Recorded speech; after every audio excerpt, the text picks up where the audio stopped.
Ngayong sinisimulan natin ang bagong taon sa liturhiya ng simbahan, sa panahon na ang tawag ay Adbyento, ibig sabihin pagdating. Ang salita ng Diyos nagpapaalala sa atin, una sa Ebanghelyo, magbantay kayo, sapagkat hindi ninyo alam kung anong araw paririto ang inyong Panginoon. Maging handa kayong lagi, sapagkat darating ang Anak ng Tao sa oras na di ninyo inaasahan.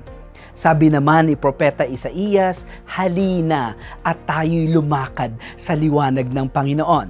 Si San Pablo, ito ang kanyang wika. Layuan na natin ang lahat ng gawang masama at italaga ang sarili sa paggawa ng mabuti. Mamuhay tayo ng marangal at huwag gugulin ang panahon sa paglalasing at magulong pagsasaya, sa pagpapakasawa sa pita ng laman at kahalayan, sa alitan at inggitan. Mga kapatid, maihanda nga nawa natin ang ating mga sarili para sa ating Panginoon na darating.